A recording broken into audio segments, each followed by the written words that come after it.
Hey there, Danielle Matthews here. I'm coming to you live from Florida, and today's Monday, which means it's book club day. So we are back with book club. We are in the midst of reading Wisdom Untethered, that I think could be a book that you read for the rest of your life every single day. Truly, this is by Michael Singer. If you've not read any of his other books, I highly recommend all of them. But this book in particular is very interesting because he's basically taken his decades of spiritual growth and development. He also has had massive success in the physical world. He runs Temple of the Universe down here in Florida. And he basically has taken over 200 questions that people have asked him, and he's kind of categorized them. So this first chapter is all about the mind. And, I feel like I was going to sneeze. I was going to sneeze. Okay. The last couple of weeks, we've been talking about this chapter, and, usually we breeze through chapters when we're doing book club, but I feel like each one of these questions, there's so much depth to it, there's so much understanding and processing of how this impacts our individual lives, that we're taking our time with this book. So if you're just joining us for the first time, it's no problem. You can jump into this book at any time. Every single conversation will be relevant to you. And if you're here with me live, please let me know. If you're catching the replay, please let me know. It's fun to see who this is impacting and who's enjoying this. As always, Facebook now removes live videos, so this will always be up on my YouTube channel, Enlightened Minds Book Club. All right. Number 7 is where we are. Hey, Ray. Good to see you. I find myself swinging between higher consciousness and getting pulled back into my mind. How do I handle this back and forth? Hey, Charlotte. So... when you keep getting pulled back into your personal mind from a higher state of consciousness, understand that this is completely natural. So have you experienced this where you feel like you're kind of going back and forth? Like you have this joy and you're at peace with everything and you see the bigger picture and the perspective, and maybe you tried over the last week to do that exercise we talked about where before you get into your car, before you start the car, you get into it and you think, wow, I'm just on a planet spinning in the middle of nowhere. This perspective. Hey, Amanda. Hey, Karen. This perspective that just helps you realize all the chaos that's in the mind is like an illusion of what's important and what's real. And the truth of the matter is we're literally on a planet spinning in the middle of nowhere. And it just immediately puts things back in perspective. So hopefully you've done that. But yes, so Charlotte has felt this. Great. Yeah, you guys have felt this where you're there and then all of a sudden you're back in the weeds of everyday life and your mind is telling you to be sad or to be angry or to be jealous or to be whatever it's telling you to be at any given moment. This is what this question is rooted in. How do I stop that oscillation? How do I stop getting pulled down? How do I handle the back and forth, right? You get whiplash from it. Hey, Lou, good morning. He says, first of all, understand it's completely natural. This is what growth looks like. If transformation were as simple as touching a higher state and staying there permanently, then enlightenment would be effortless. True or not true? Right? Everyone would be enlightened. It's I meditated, I felt it, I got there, I'm there. And it's not that easy. That's not how it works. My teacher, who Mickey Singer himself calls him an enlightened master, he says all the time, he just said it on Sunday, I'm continuing to work with my ego mind. It continues to bring up layers and layers and layers. And it's just it's an onion. It just keeps peeling away and you get more insight and you get more clarity and you see even deeper every day, every moment by moment, literally. He says, that's not how it works. You wake up to a greater awareness and then you really see what's going on inside of you. Once you wake up to that greater awareness, then you really understand yourself. That's what my teacher was getting at. He's once I had this awakening, back in the 70s or 80s, whenever it was, every moment by moment, I continue to unpack what's actually going on inside of me. You notice how your mind pulls you in, how your emotions rise and fall, how old patterns grip you. How many of you have noticed that? We're just what the heck? I know one of my students was talking about how just the old pattern of, let me just go have some sugary snacks. Let me just grab, a little bit of candy. Let me grab a little bit of this. Let me grab a little bit of that. You start to see how you're on this loop that you don't even know that you're on. That's what happens, right? Isn't it crazy? Okay. And he says, Once you're able to see how the mind pulls you, that your emotions are coming and going, that you're on this looped pattern, once you see it, that's the progress, right? It's not like all of a sudden everything goes away once you realize it. It's like once you notice it, that's the first step, is just noticing. It's that you've created some space. You've realized I'm not that pattern of thinking, I'm not that emotion, I'm not that thought. There is some space between me and it. And now, once you've created that space, you can start to perceive it. You can start to understand your true self better and how the mind works better. He says that's progress. The fact that you can see it happening means you're no longer lost in it. Most people are lost in it. Just go out and about in your daily life and observe people. They are mostly lost in their own minds, thinking about the future, thinking about what they have to do next, thinking about accomplishing the next thing, checking the next thing off the to-do list. They are not present. They don't realize that the mind is tricking them into thinking, oh, when you get all of these things, you'll be happy. The truth is, when you get those things, the mind's going to temporarily let you feel happy, but then it's going to say, here, you need to do this next thing. All right? And he says, the reason you continue to get pulled down is because throughout your life, you've stored unresolved experiences that you didn't want to deal with. Instead of facing them, you push them away, and now they've built up inside of you. Every time you get pulled back into your mind, it's because something inside of you is being stirred up. Either a thought, a situation, even a simple word can trigger all of that stored energy and make it resurface. When it does, you have a choice. You can resist it by willfully pushing it back inside of you, or you can recognize this is your moment of growth. You don't need to fight it. You need to relax and let it pass through. For those of you that have done yoga therapy with me, this is a concept that I talk about all the time, because this is what life really is about, right? You have moments that flow through your life, and they all contain energy, right? Emotions move through. All this energetic stuff moves through. I think about it like a tube. Everything's passing through. And then sometimes something has happened, something in your past, for all of us has happened. We all have some level of like trauma, disappointment, upset, something was too much, it was too intense, you were too little, whatever. It occurred and your system was like, yeah, we can't feel that right now. Yeah, I don't want to process that. Yeah, that's too much, right? You feel tears come up and then you push them down. That's probably the one thing we all can relate to. What does it feel like? It feels like something like scratchy in your throat, right? It's like there's something weighing there. In the philosophy that I study, they call that a grunty, an energy block. All right. And because this energy didn't get to move through, it's now circled in on itself, and it literally will physically manifest as a blockage, an energy block. Sometimes it physically manifests in your body. You feel it. Other times it manifests as emotions getting triggered, things you're going off. That's what he's talking about. He says, the reason you get pulled back into your mind is because you're going through life and everything's fine and everything's good. And then an experience moves through the tube, it moves through your life, and it hits this energy block because it has the same like essence. Like there's something similar about this situation that all of a sudden hits up against this previous situation, this past situation that's unresolved. This is your unresolved stuff from your past. It's getting hit up in the present moment and you go off. Okay, and that pulls you back into your mind. And it happens so fast. You're like, what in the world? Like all of a sudden, boom, you're angry, you're jealous, you're upset, you're whatever the thing is. And you're like, before you even know what happened, you've reacted. How did you just get pulled back into this thing? Well, because like a time bomb. It's like these landmines that are just like inside of us that we unknowingly step on. Okay, and they will go off, and they go off when situations externally create the pattern. And the thing is, we start to blame other people. We say, well, you said this, or you didn't do the dishes, or you didn't clean up, or you didn't, attend the thing you said you were going to attend, or whatever. We blame the people externally, but the truth is something inside of you became not okay. And that's the whole point of these teachings, is to realize that, oh, no, I got pulled down because something inside of me is unfinished. And that's where we get to look. And he says, you got the choice, right? You can push it back in. You can freeze it again, push it back under, sweep it under the rug, put it in the closet, whatever. You could do that, but it's going to be there and you're going to get triggered again.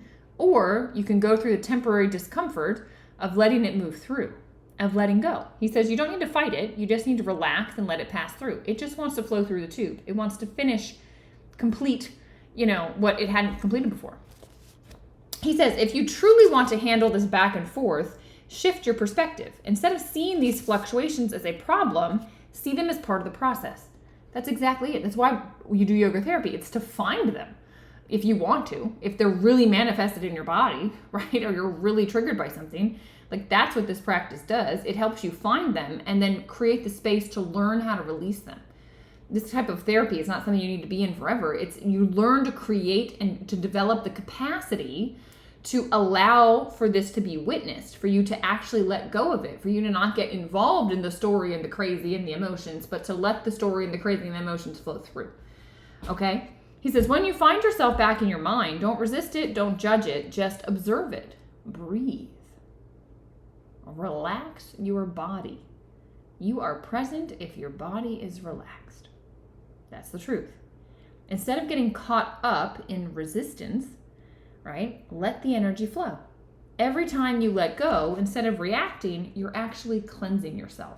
You're actually breaking free.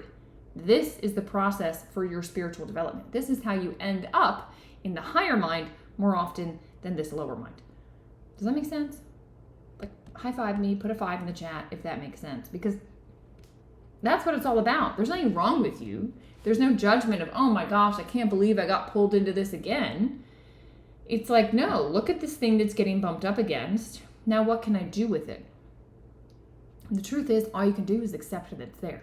It's coming into a space of acceptance of this thing is living here. Let me allow it to be here and to move through. Let me stop resisting it. Let me stop trying to encourage and push it away, right? It doesn't need to be pushed away. It needs to be felt. It needs to be acknowledged. It needs to be allowed to be there, okay? It doesn't need to be controlled, okay? Lots of high fives coming in the chat. Nice. Yeah, that's what it's about. He says, you must understand the goal is not some perfect high state where nothing ever pulls at you. The goal is to become so open, so clear inside that no matter what arises in your life, you stay centered. That's the goal. There's no moment that's going to come in your life where everything always goes your way and everything unfolds perfectly and you just manifest perfection. Like, that's not a thing. You didn't come to Earth to have a perfect life. You came here for the challenges and the development and the learning. You're in school, okay? You are learning, all right? Growth is not about clinging to peace. It's not about, oh my gosh, okay, I just have to be chill forever. No, it's about letting go of whatever is blocking you from it. It's going, oh my God, there's my jealousy. Oh my God, there's my anger. Oh my, there is my sadness. Letting go, letting the jealousy just fume up, letting the anger be there, letting the sadness come through, right? If you commit to continuously letting go, there will come a time when your lower self stops pulling you down. If you just, stuff comes up and you let it go, stuff comes up and you let it go, stuff comes up and you let it go, you're going to stop getting pulled down. Everything's just going to be let go of immediately as it arises. Like the reaction, right? They say the first reaction is free, right? The reaction comes up. What you do with it is the question.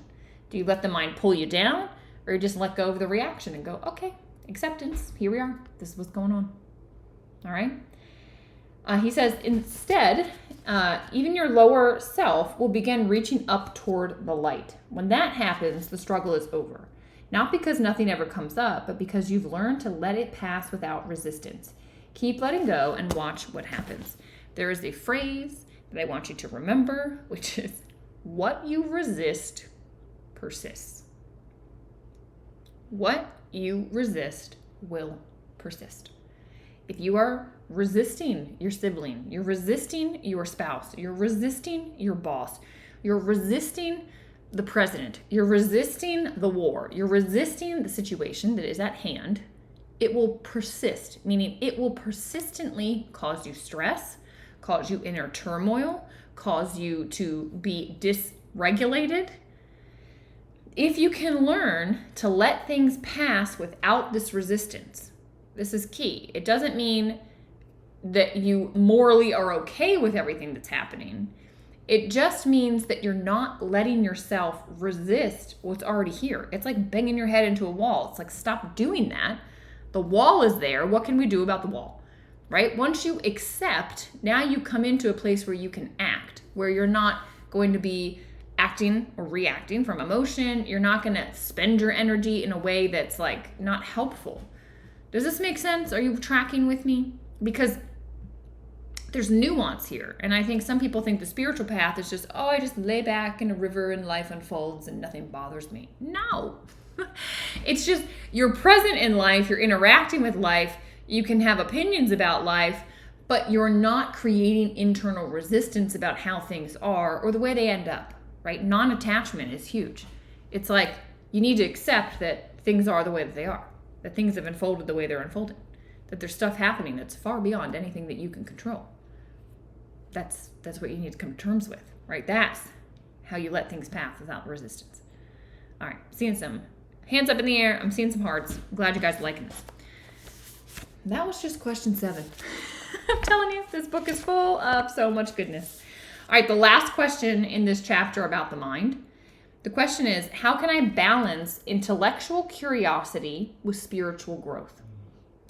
He says, your mind naturally wants to analyze and to figure things out and to seek knowledge, and that's totally fine. There's nothing wrong with the mind doing that. But real growth happens when you stop trying... Oh, wait, what? What did I say? When you stop trying to fit life into your mental constructs and instead surrender to the unfolding of life itself. So a lot of times, people have an idea of how they want things to be. Their intellect has said, it should be this way, it can be this way, it ought to be this way, it should be this way. And so they put all of this energy, you do it, I do it, we all do it. We put all of this energy into constructing how we think things ought to be, should be, could be, we want them to be. We control. We start to control people. We start to use our gifts to start to control and manipulate the world so that life unfolds the way we want it. We get the raise, we have the kids, we have the car or the house or the whatever, the perfect vacation. I don't know what you're going for, but you're doing this. Okay? Whether you realize it or not, you're doing this. What he's saying is stop just trying to force life into this mental construct, because the truth is your mental construct is like this big. It's based off of your experience from day one of your life to now. And so you've constructed this way of being that frankly is narrow-minded. It is like small. Okay, what he's saying is rather than trying to force life into submission, to force life to do what you want it to do, which if you haven't realized, it never does that anyway. He's saying surrender to the unfolding of life itself. You know, I remember I really wanted a dog, like really wanted a dog. Like I had a little dog Beanie Baby that I put on my dashboard of my car so that I could look at it every day. I was visualizing, I was manifesting, I was going to get a dog. And then I decided that I was going to move. And I was like, I can't have a dog. Like I'm moving, it's not going to work out. Like it's just crazy. And I was doing like 3 different jobs because I was trying to get my ASEA business off and running, and network marketing does not pay you a ton at the beginning. So I was working other part-time jobs. And so one day I just said, okay, I'm trying to force this dog thing. And like, it's not happening right now in my life. And so I literally took the Beanie Baby out of my car. I put it on the bottom shelf of my bookcase and I just forgot about it. And then I decided not to move. Things kind of started to unfold where I was living that made sense to stay. And I went biking with a friend of mine for my birthday. And we're out biking and I come to the end. It's the end of the biking and he was in front of me. And he's off his bike when I come around the corner and he's coaxing this little puppy out of the woods. And for those of you that know the story, that puppy is right here. That's Bodhi. That's how I got him. And it was like life, I didn't force it to happen. Life unfolded in this beautiful way that I never could have created in my own mind, right? That I find this stray dog that was completely emaciated, had ticks and fleas and everything else, hookworm and all this stuff, needed so much support. I even in my own head, guys, was like, I can't keep this dog. I'm just going to nurse it back to health. Like here I'm getting to like nurse this little puppy back to health. Great. And then I'm going to give it away. And then it became very clear that this dog was meant to be mine because I had found him on September 23rd. My sister said, well, if you're not going to keep the dog, I'll take the dog, but when's his birthday? And I said, well, they told me he was 3 months old based on his teeth, so that means his birthday is June 23rd. And I stopped and I went, wait a second. June 23rd, that was the day of my car accident. That was the day my life changed. That was the day, everything kind of shifted in my world. And I said, oh, no, this dog's meant to be mine if he was born on that day. And I named him Bodhi because Bodhi means awakening, enlightenment. It's a reminder that things will be put on your path as you need them, as life unfolds for them. Stop pushing, stop forcing. And what's crazy is his little ears look exactly like the ears of that Beanie Baby. And that little Beanie Baby was brindle. And this guy's little paws and his whole body's all brindly. The bottom part of his body, top part's black. But just crazy. That's the little guy I had been manifesting. And then the universe, when it was the right time, when I had surrendered, when I had stopped pushing and forcing and saying it has to look this way and in this timeline and all that stuff. And I just said, okay, I'm done forcing. I let go. I'm just going to live my life. It was provided. That's what he's talking about. All right. He says, if you truly want to grow, don't chase knowledge, seek truth. Truth is not found in the intellect alone. It's found when you let go of the part of you that clings to the preferences, to the opinions, and the need to control outcomes. All right. Letting go, I'm going to read that again, of your preferences, your opinions, and your need to control outcomes. Can you let go of those things? A lot of us think, well, if I let go of those things, I'm going to be taken advantage of. I'm going to be a doormat. People are going to just do all these crazy things to me. And the truth is, it's not going to happen. It's not going to happen at all. All right? It's going to look very, very different. He says, if you first seek the highest, seek God and seek liberation. In doing so, everything else will naturally fall into place. This is the advice he's giving. He's saying, no, it's not about your opinions. It's not about control. It's not about forcing outcomes. It is about seeking God, seeking liberation from this mind and connecting to the thing that's higher. And he says everything will fall into place. That means letting go of the part of you that constantly grasps for understanding everything. Put a 1 in the chat if that resonates. How many of you, it's like, I'm seeking to understand. I got to understand it. Why is this happening? Why did this happen? What's going to happen next? Where are we going? We watch the news because we want to have an understanding. We talk to people because we want to have an understanding. And the truth of the matter is, we need to let go of the part of us that is grasping for that understanding. That's his advice here. He says, you don't need to understand everything with your mind.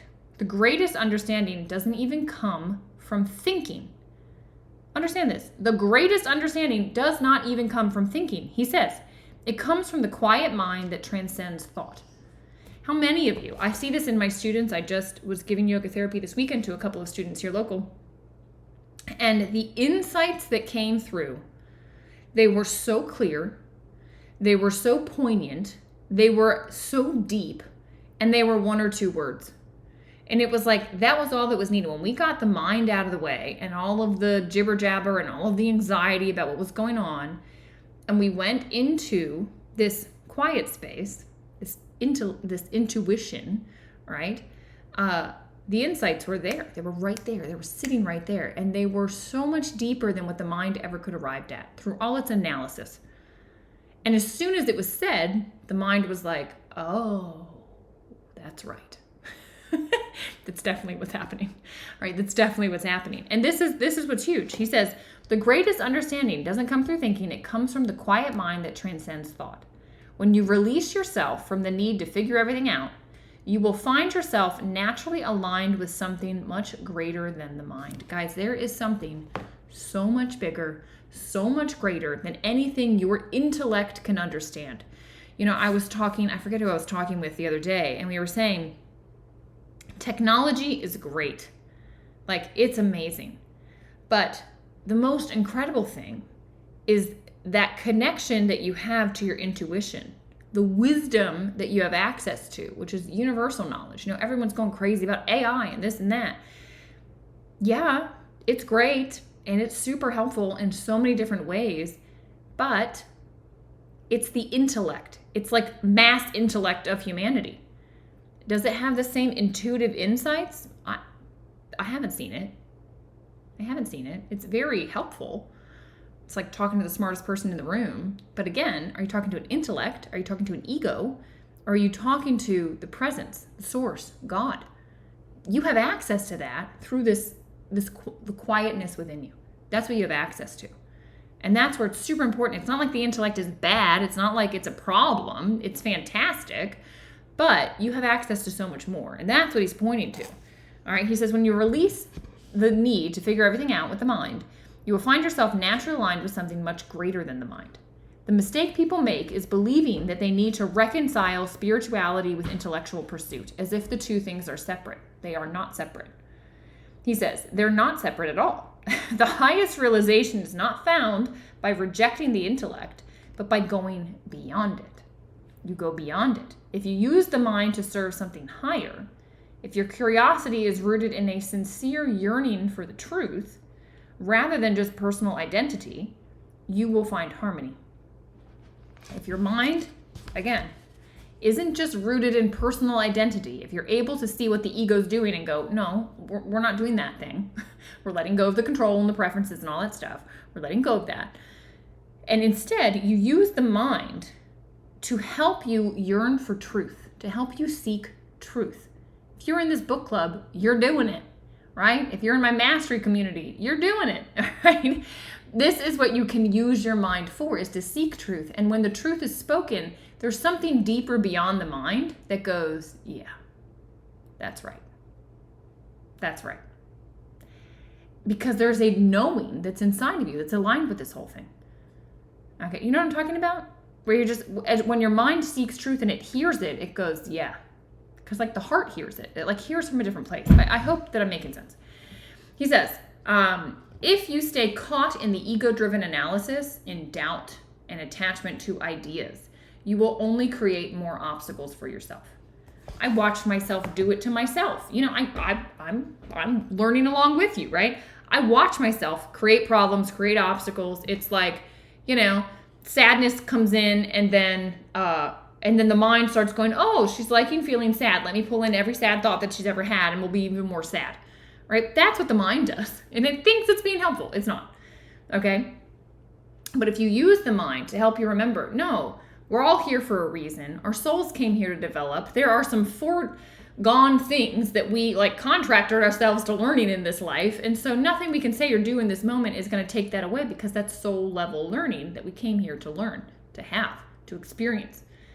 And so when you can pull back and remember that perspective, again, it's the intellect doing that, because the intellect is seeking the higher truth, and that leads to calm. All right, are you with me? This whole book is going to be deep. So guys, we're reading Wisdom Untethered. We just finished 10 pages. How can that be? Oh my goodness. We took 3 weeks to get through the first chapter on the mind. Now, chapter 2 is on emotions. So we are going to start with chapter 2 next week. And we'll just see how far we get. You know, some days we might cruise through, other days we might take forever to talk through stuff.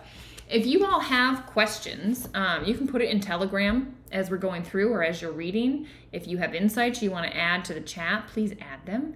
I absolutely love the interaction here, and I'm so grateful to all of you for joining me in this. My mind is wanting to seek truth, and I found that Mickey Singer has found that truth. If you're around him, all of you should go at some point to the Temple of the Universe, or his lectures are actually online. You can hear them online. This man is just like, has so much love for life and desire to share the insights that he's found in his own life, and he's walking proof that they work. Like, he has, the surrender experiment with his first book, truly, he has just surrendered. And it's amazing to watch, and like, we're so blessed to be able to have his insights to learn from, to help us on our path. So, Michelle, I agree. Wow. Totally agree. Wow.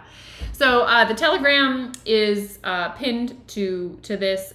This, unfortunately, Facebook will get rid of in 30 days, but it will be up on Enlightened Minds Book Club is the name of my YouTube channel where it will be. So we'll dive into chapter 2 next week, and I hope you guys have a beautiful week. Certainly lots to think about to set you off for a wonderful week. See you, everybody.